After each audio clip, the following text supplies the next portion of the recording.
ও মা, কথা আপনি গিন্নিমার খোকাবাবুকে নিয়ে এসেছেন? কি সৌভাগ্য আমার!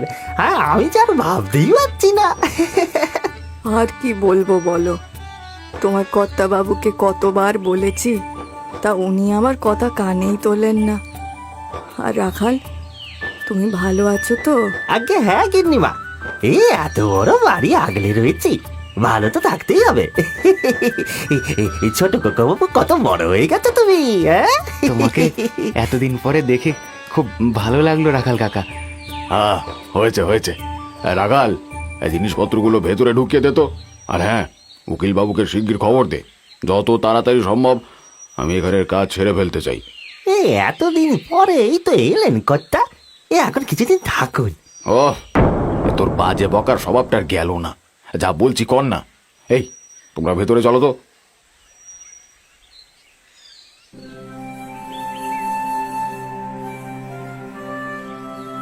এই বাড়িতেই প্রথম বউ হয়ে এসেছিলাম, তারপরে তোদের জন্ম, আর এখান থেকেই আমাদের ভাগ্য ফেরা।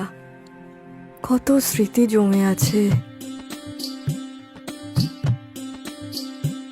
তোমার তোমার মনে আছে মা, বাড়ির পিছনের বাগানটায় আমি আর দাদা খেলতাম, আর আর তারপরেই একদিন।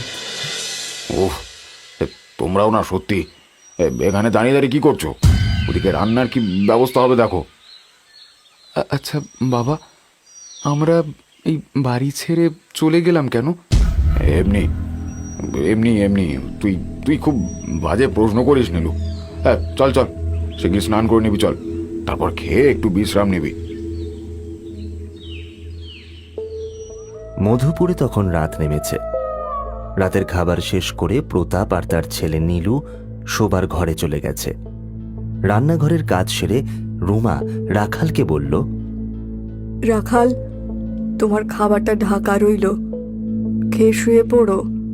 কাল বরং আমি বলে দেব যে বাজার থেকে কি কি আনতে হবে। এখানের মতো তাজা মাছ আর সবজি কোথাও পাওয়া যায় না। তোমার কর্তা খেয়ে যে কি আনন্দ পাবে। একদম একদম গিন্নিমা, আপনি আপনি এবারে গিয়ে শুয়ে পড়ুন। হ্যাঁ,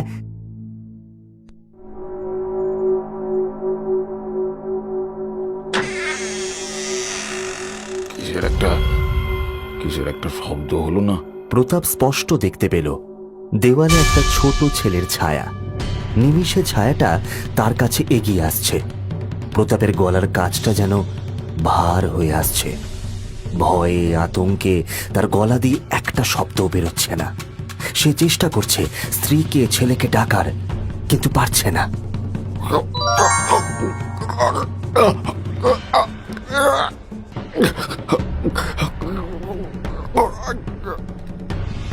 বাবা, বাবা, বাবা, তোমার তোমার কি হলো? কি গো, কি গো, কি হলো? তুমি এমন করছো কেন? কোথায় কষ্ট হচ্ছে বলো?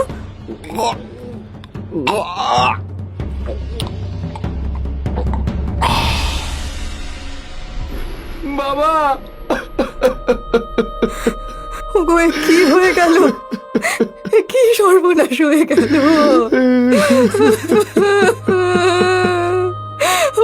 চোখ খোলো, কথা বলো। এই তো কালকেই কর্তাবাবু এলেন, কত খুশি ছিলেন।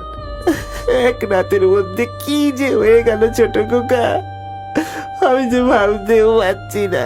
আমিও যে কিছুই বুঝতে পারছি না রাখাল কাকা। সবকিছু যেন ঝড়ের বেগে হয়ে গেল। এখন তুমি গিন্নিমার কাছে যাও। এই দুঃখের সময় ওনার তোমাকেই সবচেয়ে বেশি প্রয়োজন। যাও তুমি।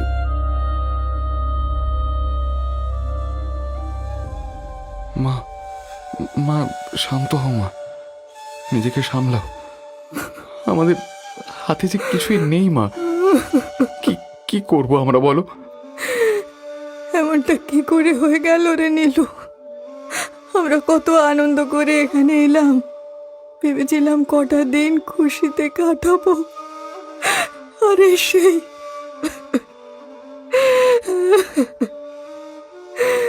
লোকটা বুঝি নিজের বাপের ভিটের টানে শেষবার এখানে এসেছিল। আমি আমি যে কিছুই বুঝতে পারছি না মা। বাবার মৃত্যুটা না বড্ড রহস্যময়। আমি জানি না, আমি কিচ্ছু জানি না। আমি যে কিছুই ভাবতে পারছি না। তোর বাবার নেই। মা মা মা মা এমনটা করো না মা, একটু শান্ত হোক। আচ্ছা মা, একটা কথা বলো তো, এই এই এত বছরে আমরা তো কত জায়গায় ঘুরতে গেছি, কিন্তু বাবা তো কখনো এইখানে আসতে চায়নি। যখন তুমি বলতে তখনও এড়িয়ে যেত, কিন্তু কেন মা? জানি না রে, সত্যি আমি জানি না নীলু। এই বাড়ি ছেড়ে চলে যাওয়ার পরে একবারও তোর বাবা এই গ্রাম, এই বাড়ি নিয়ে একটা কথাও বলতো না। ও যেন এই জায়গাটাকে ভুলে যেতে চাইতো। আর যখন আমরা এখানে এলাম তখনই বাবা সবকিছু ছেড়ে চলে গেল।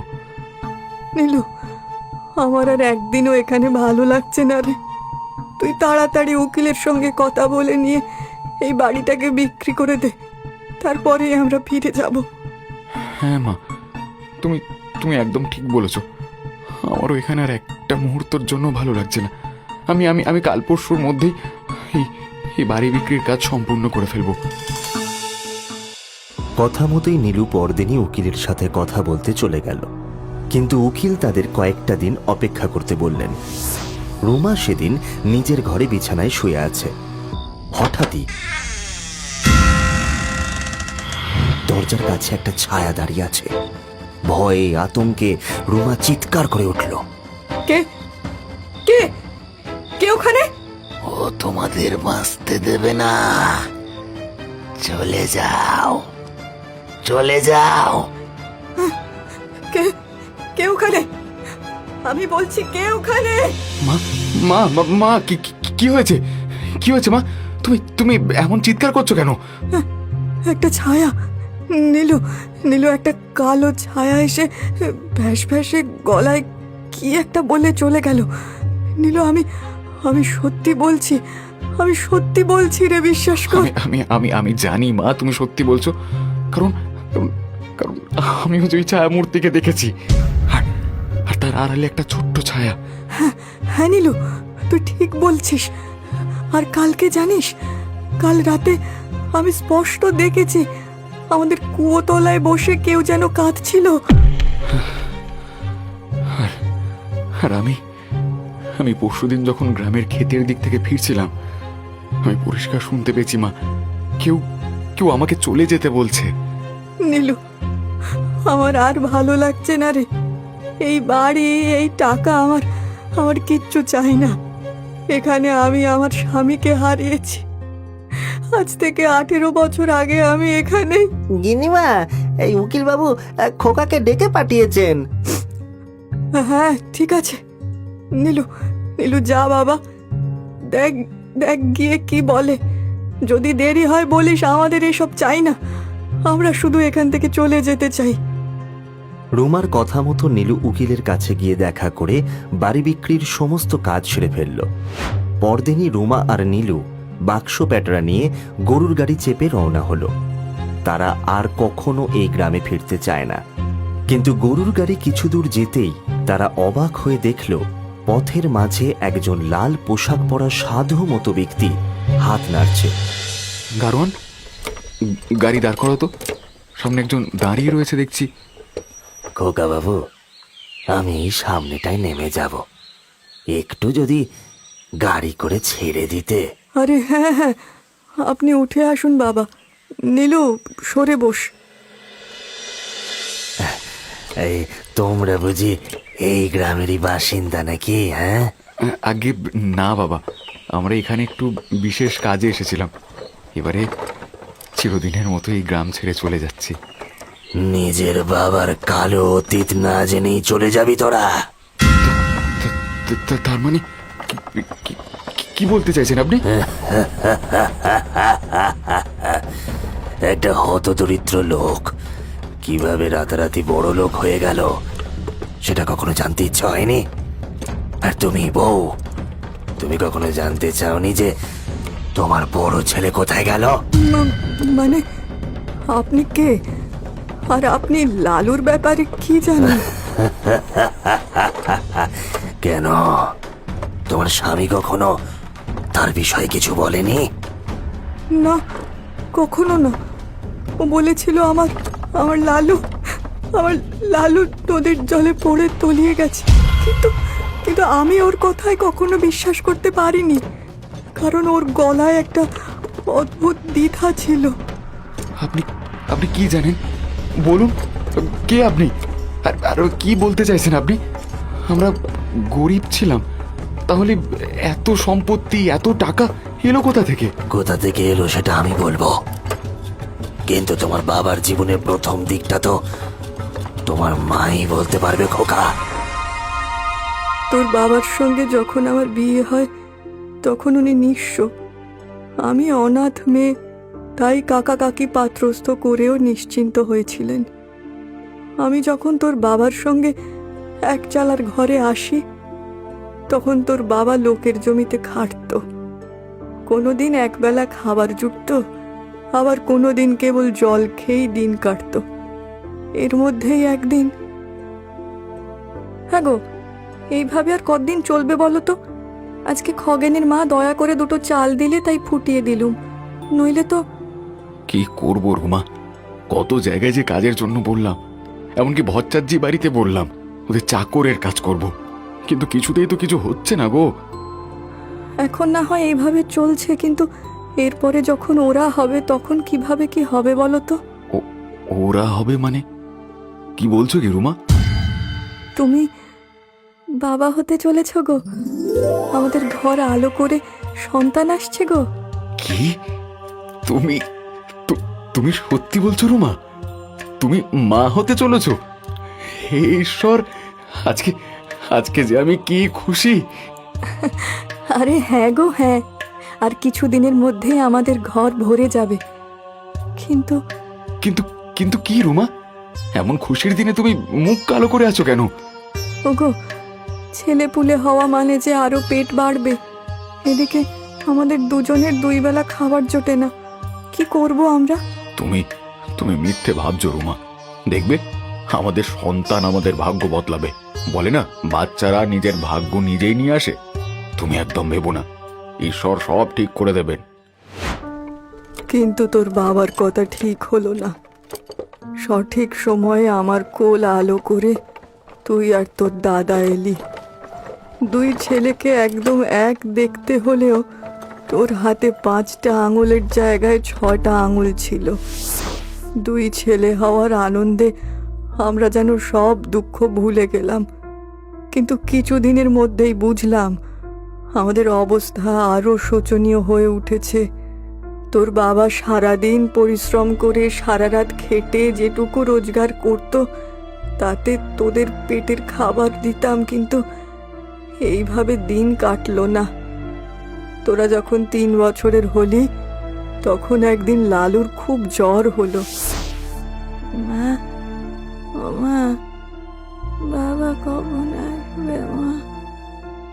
চলে আসবে সোনা, তুমি চোখ বন্ধ করে শুয়ে থাকো, বাবা ঠিক চলে আসবে। কিন্তু মা, আমার যে খুব শীত করছে, একটা কাঁথা দাও না মা। হে ভগবান, ছেলেটার গায়ে জ্বরে পুড়ে যাচ্ছে, ঘরে একটা কাঁথা নেই যে ছেলেটার গায়ে চাপাবো, আর না আছে একটু সাবু যে ওকে গরম করে দেব। মা, বাবা কি বতি সঙ্গে নিয়ে আসবে? তাহলেই দাদা ভালো হয়ে যাবে, তাই না মা? হ্যাঁ সোনা, বাবা এলেই দাদা ভালো হয়ে যাবে। কি গো, সাবু এনেছো? আর বদ্যি এলেন নাকি ওষুধ দিয়েছেন? মালিক আজকে টাকা দেয়নি রুমা। আমি দোকানে গিয়ে বুদ্ধির কাছে গিয়ে কত অনুনয় বিনয় করলাম, কত হাত জোর করলাম, কিন্তু ওরা টাকা ছাড়া না ওষুধ দিল আর না সাবু। ওগো, ছেলেটার যে জ্বরে গা পুড়ে যাচ্ছে, আমি ওকে কি দেব? ছেলেটা যে চোখের সামনে মরে যাবে। না রুমা না, এমন বলো না। তবে কি বলবো, হ্যাঁ কি বলবো? কেমন পুরুষ মানুষ তুমি যে ছেলের মুখে খাবার তুলে দিতে পারো না? যদি নাই পারবে তবে কেন বিয়ে করেছিলে? কেন ছেলেগুলোকে জন্ম দিতে বললে তুমি? কেন? কি এত বড় কথা? দিন রাত মুখে রক্ত তুলে কাজ করছে, নিজে না খেয়ে ছেলেগুলোর মুখে খাবার তুলে দিচ্ছে, আর তুমি এসব বললে? হ্যাঁ হ্যাঁ বললাম। এই অভাব অনটন আর ভালো লাগে না, আর পারছি না আমি। তোমার সাথে বিয়ে করার থেকে আমার গলায় দড়ি দিলে অনেক ভালো ছিল। অন্তত ছেলেটাকে চোখের সামনে মরতে দেখতে হতো না। তুমি আমাকে এত খারাপ কথা বললে। বেশ, যদি টাকা নিয়ে না ফিরতে পারি তবে তবে আর এই ঘর মুখ হব না। যেদিকে দু চোখ চায় চলে যাব। হে ভগবান, এ আমি কি করলাম? আমি ওকে এত ছোট বড় কথা বলে ফেললাম। আমি কি করব বলো? আমি যে আর সহ্য করতে পারছিলাম না। হে ভগবান। আমরা তখন এত ছোট যে কিছুই মনে নেই। তারপরে তারপরে কি হলো মা? তারপরের কাহিনী আমি বলছি খোকা। তোমার বাবা হন্যে হয়ে পথে কাজের জন্য ঘুরে বেড়াচ্ছিলেন। আমি তখন একটা গাছের নিচে বসেছিলাম। তার কপাল দেখেই আমি সবটা পড়ে ফেললাম। তোমার কপাল খুব শিগগির ফিরতে চলেছে প্রতাপ। তুমি খুব তাড়াতাড়ি সব অভাব অনটন মুছিয়ে দেবে। আপনি আপনি কে? আর আমার নাম, আমার বিষয়ে জানলেন কি করে? কথা সেটা নয় প্রতাপ। কথা হলো তুমি তোমার ভাগ্যকে বদলাতে চাও কিনা। মনে রেখো, মা লক্ষ্মী কিন্তু একবারই ভাগ্যের দরজায় কড়া নাড়ে। আমি আমি আমি আমি চাই আমি বদলাতে চাই বাবা। এই নিত্যদিন দারিদ্রতার সাথে লড়াই করে আমি ক্লান্ত। এত পরিশ্রম করেও আমি পরিবারের মুখে দুবেলা খাবার তুলে দিতে পারছি না। আমাকে বলুন বাবা, কিভাবে আমি ভাগ্য বদলাতে পারবো? আমাকে বলুন। খুব সহজেই পারবে তুমি। তোমার ছেলে দুটো অত্যন্ত সুলক্ষণযুক্ত। তোমার দুটি ছেলের মধ্যে একটিকে আমায় দাও। তোমার ছোট ছেলেটি কি দিও না হয়? তার বদলে আমি তোমাকে দুটি মোহর ভর্তি থলি দেব। মানে আমার ছেলেকে নিয়ে আপনি কি করবেন? ওকে আমি আমার শিষ্য করব। পুজো আচ্ছা সাধনায় সিদ্ধি লাভ করে ওকে যোগী পুরুষ বানাবো। সামনের কৃষ্ণপক্ষের চতুর্থী অত্যন্ত শুভ দিন। সেই দিনই আমি ওকে নিজের শিষ্য করে দেব। না না না না না না না, কখনোই না। আমার ছেলেকে আমি টাকার বদলে এভাবে বিক্রি করে দিতে পারবো না, কোনো মতেই না। তাহলে কি করবে? হ্যাঁ, তাহলে কি করবে? এইভাবে খেতে না দিয়ে, ওষুধপত্তি না দিয়ে ওকে ধীরে ধীরে মৃত্যুর মুখে ঠেলে দেবে? গোটা পরিবারটাকে তিলে তিলে শেষ হতে দেখবে তুমি? না না না, হবে না। আমার পরিবারের কিছু হবে না। আমি ওদের কিছু হতে দেব না। কিন্তু কিন্তু লোভের বসে আমি আমার ছেলেকে দিতে পারবো না। না, কখনোই না। তুমি ভুল করছো প্রতাপ। তোমার ছোট ছেলের ভবিষ্যৎ উজ্জ্বল। ওর মধ্যে বড় সাধক হওয়ার চিহ্ন রয়েছে। ও তোমাদের পরিবারের ভাগ্য বদলাতে পারবে। না না না, আমি আমি আমি আমি নীলুকে ভালোবাসি, বড্ড ভালোবাসি। চাই না, আমার চাই না মোহর, আমার চাই না কিছু। বেশ, তবুও বলবো একবার ভেবে দেখো। টাকার চেয়ে বড় বন্ধু এই দুনিয়ায় আর কেউ নেই।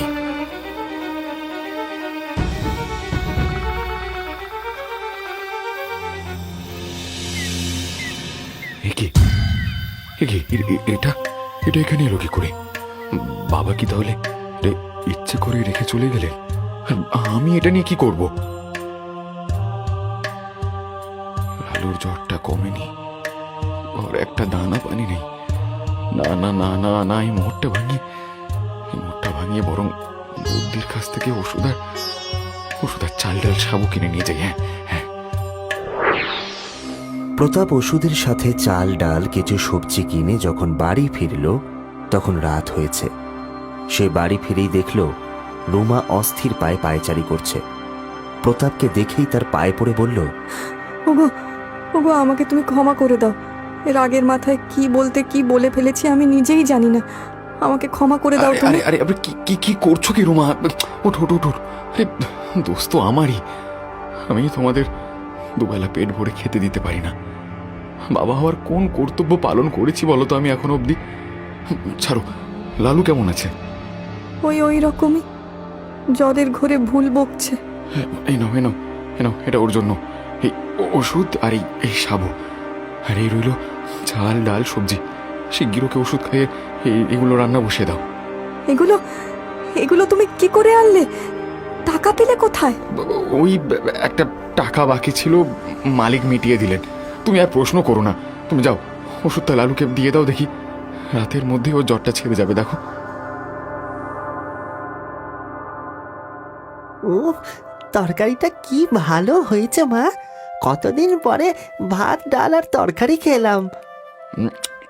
সত্যি গো, রান্নাটা বেড়ে হয়েছে আজকে। আর একটু নেবে? আছে কিন্তু। না না, তুমি তুমি ভাত বেড়ে নাও দেখি।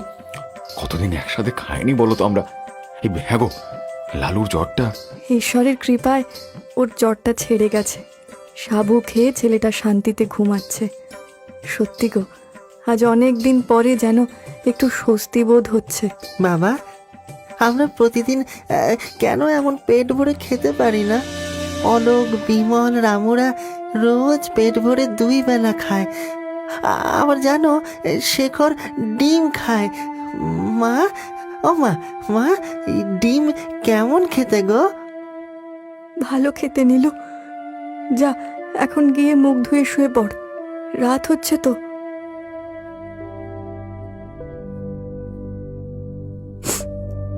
জানো তো, মাঝে মাঝে মনে হয় আমাদের ছেলেগুলোকে এই পৃথিবীতে আনা উচিত হয়নি। ওদেরকে এনে বুঝি আমরা কষ্ট দিচ্ছি। কি চাই বলো ছেলে দুটো? কেবল 2 বেলা পেট ভরে খাবার। আর আমি সেটাও দিতে পারি না। সত্যি, ভগবান মানুষ না করে কুকুর বিড়াল করলেই বোধহয় ভালো হতো। সত্যি গো, ভয় রাতে ঘুম হয় না। সকালে উঠে ছেলে দুটোকে কি খেতে দেবো এই ভেবে খিদের জ্বালায় ওরা লোকের বাড়ি চলে যায়। মা হয়েছে আর সহ্য করতে পারি না গো। কি জানি কতদিন এইভাবে লড়াই করে বাঁচতে পারবো। সেই সাধু বাবা তো ঠিকই বলেছিলেন, এইভাবে কষ্ট দিয়ে ছেলে দুটোকে নিজের কাছে রেখে কি লাভ? তার থেকে যদি একটাকে না না না না না না না, আমি কি ভাবছি? কিন্তু এছাড়া যে আর কোনো পথও নেই। সাধু বাবা বলেছিলেন নীলুকে তাকে দিয়ে দিতে। নীলু, না না না না না, নীলুকে আমি বড্ড ভালোবাসি। আর লালুকে যদি আমি সাধু বাবাকে দিয়ে দিই, সাধু বাবা তো ওদের দেখে বুঝতেও পারবেন না। লালু একটা জীবন পাবে, আর তার সাথে ওই 2 থলি মোহর পেলে আমাদের জীবনটাও শুধরে যাবে। এই অভাব, এই অনটন সব মিটে যাবে। নীলুকে ভালো করে মানুষ করতে পারবো। হ্যাঁ হ্যাঁ, এটাই সবার জন্য ভালো হবে। কিন্তু কিন্তু রুমা, ওকে বললে ও কোনোদিনও তো রাজি হবে না। ও কোনোদিন লালুকে নিয়ে যেতে দেবে না। কিন্তু না, আমাকে এই কাজ করতেই হবে। এতেই সকলের মঙ্গল। হ্যাঁ, লালুর শরীরটা ঠিক হলেই আমি ওকে নিয়ে যাব। কয়েকদিন পরেই লালু সুস্থ হতেই প্রতাপ সিদ্ধান্ত নিয়ে নিল। রাতে রুমা আর নীলু ঘুমিয়ে যেতেই প্রতাপ ঘুমন্ত লালুকে কোলে নিয়ে বাইরে বেরিয়ে গেল। তারপরে কি হলো বাবা? তোমার স্বামী লালুকে আমার কাছে দিয়ে তার পরিবর্তে 2 থলি মোহর নিয়ে চলে যায়। আর আমি ঘুম ভেঙে লালুকে না দেখে যখন বারবার ওকে জিজ্ঞাসা করি, ও বলে ভোরবেলা লালুকে নিয়ে নদীতে চান করতে গিয়ে লালু জোয়ারের জলে তলিয়ে গেছে। কিন্তু তার মানে তো লালু মারা যায়নি, ও তো আপনার কাছে ছিল। তাহলে আমার ভাই কোথায় সে? আমি তাকে সেই দিন পুণ্যতিথিতে দীক্ষিত করে, নিজের সমস্ত জ্ঞান শক্তি দিয়ে দিই, আর সে কালা জাদু করে অপশক্তিকে আহ্বান করে তাদের হাতে নিজের প্রাণ খোয়ায়। কি? এটা আপনি কি বলছেন? আর একটা কথা জেনেও তোমরা আহত হবে, লালুর সেই দুষ্ট আত্মাই প্রতাপকে হত্যা করেছে। হে ভগবান, তার মানে ওই রক্তের পায়ের ছাপ, ওই ছায়ামূর্তি, ওই এই কদিন ধরে ঘুরতে থাকা অস্বাভাবিক ঘটনাগুলো সব এই জন্যই হয়েছিল। ও তোমাদের শেষ করে দেবে, কাউকে ছাড়বে না। না না, আমি আমার স্বামীকে হারিয়েছি, একমাত্র ছেলেটাকে আর হারাতে পারবো না। দয়া করে বলুন আমরা কি করব? তোমরা লালুর নামে পিণ্ডদান করে দাও। পিণ্ডদান করলে ও আর তোমাদের কোনো ক্ষতি করতে পারবে না। ওর আত্মা মহাশূন্যে ফিরে যাবে। হ্যাঁ হ্যাঁ, তাই করব। আমরা তাই করব বাবা। আপনি আমাদের কত উপকার করলেন। আপনি না থাকলে আমরা হয়তো আরো কত বড় বিপদের সম্মুখীন হতাম। অশেষ ধন্যবাদ আপনাকে বাবা। তোমরা কালই লালুর নামে পিণ্ডদান করে আমার সাথে একবার দেখা করবে। আমি নীলুকে সুরক্ষা কবচ করে দেব। নীলু আর রুমা তখনই গরুর গাড়ি করে আবার নিজেদের বাড়িতে ফিরে গেল। এক অজ্ঞাত সত্যি জানতে পেরে দুজনেরই মনের অবস্থা খারাপ হয়েছিল। তান্ত্রিকের কথা মতো তারা পরদিনই এক নির্জন স্থানে গিয়ে তান্ত্রিকের জন্য প্রতীক্ষা করতে থাকলো। পূবের আকাশে তখন মেঘ জমতে শুরু করেছে। কিছুক্ষণের মধ্যেই তান্ত্রিক এসে পড়ল। পিণ্ডদান সম্পন্ন হয়ে গেছে তো নীলু? লালুর আত্মাকে তোমরা চিরকালের মতো বিদায় করে দিয়েছ তো? আগে হ্যাঁ বাবা, আমরা কিছুক্ষণ আগেই পিণ্ডদান করে ফিরলাম। মুহূর্তের মধ্যেই তান্ত্রিকের চোখের ভাব বদলে গেল, মুখে ফুটে উঠল পৈশাচিক হাসি।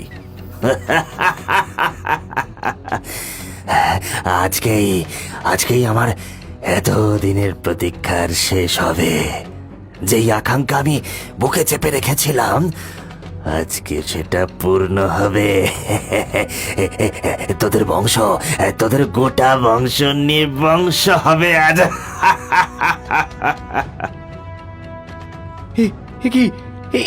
কি করছেন আপনি? আপনি যা বলেছিলেন আমরা তো তাই করেছি। মূর্খের দল শত সব। তোদের আর নিস্তার নেই। এবার গোটা পরিবার একসাথে মরবি তোরা।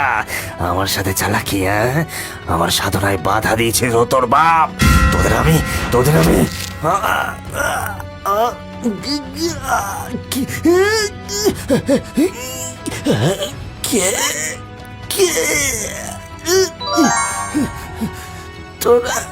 তোরা ওর পিণ্ড দান করিসনি? না, করিনি। তোর মতন শয়তানের কথা শুনে যদি সত্যি পিণ্ড দান করে দিতাম তবে না জানি কি হতো। ভাগ্যিস কাল রাতে হঠাৎ সেই ঘটনাটা ঘটলো। একে হঠাৎ আবহাওয়া এইভাবে পাল্টে গেল কি করে? নীলু দরজাগুলো আটকে দে বাবা। মা, ও তোমাদের শেষ করে দেবে মা। ও ভাইকে মারার জন্য ওত পেতে বসে আছে। তোমরা ওর কথা বিশ্বাস করো না মা। দাদা লালু, আমার লালু, তুই নিজের বাবাকে মেরে ফেললি রে। এইভাবে তুই আমাদের সাথে শত্রুতা করলি বাবা? মিথ্যে, সব মিথ্যে মা। ওই শয়তান তান্ত্রিক তোমাদের মিথ্যে কথা বলেছে। ও বাবার কাছে মোহরের বিনিময়ে ভাইকে চেয়েছিল, কারণ ভাইয়ের হাতে 6টা আঙুল রয়েছে, আর তাই ভাইকে বলি দিয়ে ও সিদ্ধি লাভ করত। শয়তানের সাধনার এটাই ছিল শেষ ধাপ। কি তুই কি বলছিস দাদা? হ্যাঁ রে ভাই, ওই তান্ত্রিক তোকে চেয়েছিল, কিন্তু বাবা বরাবর তোকে বেশি ভালোবাসতো। তাই আমাকে ঘুমের মধ্যে তুলে নিয়ে যায় তান্ত্রিকের কাছে। আমাকে ওর হাতে দিয়ে মরের থলি নিয়ে ফিরে আসে। আর তখন রাতের অন্ধকার, তার উপরে আমাদের দুই ভাইকে তো একই রকম দেখতে। তান্ত্রিক তখন সাধনার শেষ পর্যায়ের আয়োজনে ব্যস্ত, তাই সে খেয়াল করেনি যে তোর জায়গায় বাবা আমায় নিয়ে গেছে। আমি আমি কিছুই জানতে পারিনি। হে ঈশ্বর, আমার কোল থেকে তোর বাবা তোকে নিয়ে চলে গিয়েছিল। কেন ডাকিসনি আমায় তুই? কেন ডাকিসনি? বাবা ঠিক করেছিল না ভুল সেটা জানি না মা, তবে বাবা জানতো না যে ওই শয়তান তান্ত্রিক তার সাধনার উদ্দেশ্যে আমায় বলি দেবে। আর হলো তাই। ঘুম চোখে আমি কিছু বুঝে ওঠার আগেই আমায় বলি দিয়ে দেওয়া হলো। কিন্তু কিন্তু কিছুক্ষণ পরেই তান্ত্রিকের ভুল ধারণা ভাঙলো। যেই সিদ্ধি লাভের আশায় সে বলি দিয়েছিল সেটা তখন সম্পূর্ণ হলো না, কারণ আমার হাতে তো কোনো অতিরিক্ত আঙুল ছিল না। বাবা যে ভাইয়ের বদলে আমায় দিয়েছে এটা বুঝেই তান্ত্রিক রাগে পাগল হয়ে গেল। আহ! আহ! বিশ্বাসঘাতক, বিশ্বাসঘাতকতা করেছে, বিশ্বাসঘাতকতা করেছো আমার সাথে। ওই প্রতাপের জন্য আমাকে এত দিনের সাধনা বিফলে চলে যেতে দেখতে হলো। আহ! ও নিজের ছোট ছেলের বদলে আমাকে বড় ছেলে দিয়ে গেছে। ওকে আমি ছাড়বো না, ওকে আমি ছাড়বো না, ওকে আমি নির্বংশ করে দেবো। তান্ত্রিক তখনই এসেছিল, কিন্তু ততক্ষণে তোমরা তিনজনেই সেই মোহর নিয়ে পালিয়ে গেছো। এরপর থেকে প্রতিটা দিন ও প্রতিজ্ঞা করেছে তোমাদের এখানে আসার আর আমাদের বংশকে নির্বংশ করার। তার মানে বাবার মৃত্যু? ওই করেছে ভাই। আমি চেষ্টা করেছিলাম বাবাকে বাঁচাতে, কিন্তু ততক্ষণে অনেক দেরি হয়ে গেছিল রে। এবার ওর লক্ষ্য ছিল তোমরা, তাই তো সমস্ত দোষ আমার নামে দিয়ে আমার জন্য পিণ্ড দিতে বলেছে, কারণ পিণ্ড দিলে আমি চিরকালের মতো চলে যাব, তোমাদের আর রক্ষা করতে পারবো না। কিন্তু আমি যা বলছি তোমরা তাই করবে।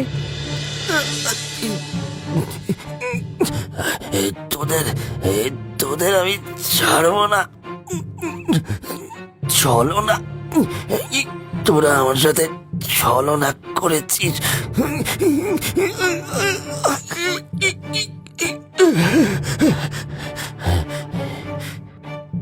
শয়তান, পাপী, কোনোদিন তোর মুক্তি হবে না, কখনো না। কিন্তু এবারে যে আমার মুক্তি চাই মা। এত বছর ধরে বড় কষ্ট পাচ্ছি মা, এবারে আমায় মুক্তি দাও। লালু, বাছারে, তোর মাকে ক্ষমা করে দিস বাবা। তোর মা তোকে বাঁচাতে পারেনি, তোর কষ্ট কমাতে পারেনি। আমাদের সুখ, স্বাচ্ছন্দ্য, আনন্দ সবটা যে তোর প্রাণের বিনিময় হয়েছে সেটা জানলে আমি কোনোদিন খুশি হতে পারতাম না রে। আমাকে ক্ষমা করে দে বাবা, ক্ষমা করে দে। হ্যাঁ দাদা, আমরা কখনো ভাবিনি যে আমাদের আড়ালে এই সব ঘটেছে, আমাদের ক্ষমা করে দিস। এরপরেই নীলু তার দাদার পিণ্ড দান করে তার শ্রাদ্ধ শান্তি সম্পূর্ণ করে, আর তারা বাড়ি বেচে দিয়ে চিরকালের মতো এখান থেকে চলে যায়। আর কখনো তারা এই গ্রামে ফেরেনি।